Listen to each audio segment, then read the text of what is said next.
Makoatra ny antoko HVM azy any amin'ny faritra Atsinanana dia naneho ny heviny mikasika ny fizotry ny fividianana tany amin'ny faritra ity, indrindra ny ministry ny indostria sy ny fampirobona ny sehatra tsy miankina Narson Rafidimanana. Na dia misy aza ny tsy fihetezana nandritra izany fividianana kominaly izany dia manaiky ny vokatra izy ireo. Raha tao amin'ny faritra Atsinanana no jerena dia nisan'ny zotra lamo. Na nisy ara tao amin'ireny vohitra ny Betsimisaraka tao Toamasina izy tsy mifanaraka amin'ny ataontsika hoe tena izy.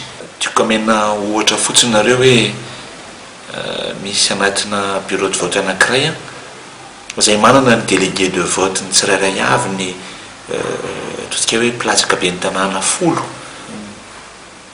Dia anatina bureau de vote anankiray ataontsika 225 ny mpifidy ao ohatra zay, dia ireo 225 ireo dia mifidy olona anankiray fotsiny, nefa nireo délégué de vote ireo nefa ny mandatsaka vato amin'ny toerana ihany koa, tsisy nifidy zany ireo ny anazy fa nifidy an'ilay olona anankiray.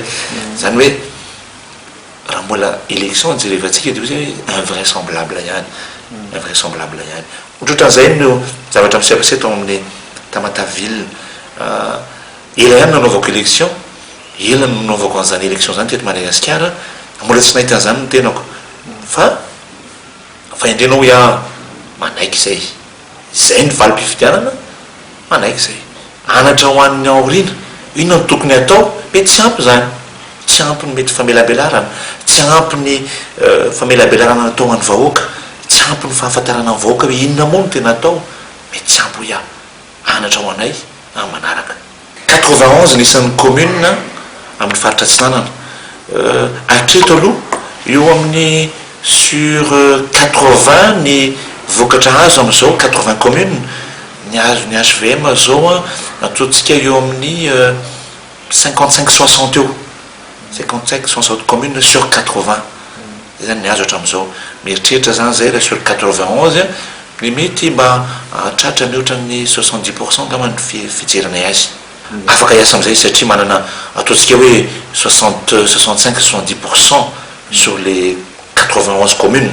Afaka miasa tsara satria manana maire maromaro zany anisan'ny fiefiny zareo taloha io, dia azo ny HVM amin'izao fotoana zao noho ny famelabelarana natao, noho ny asa izay natao hatramin'izay, ary ny asa koa mbola ho atao iarahana amin'ireo be ny tanànareo. Anisan'ny zavatra ahafahana mamelabelatra, ahafahana manao asa any amin'ny fotony.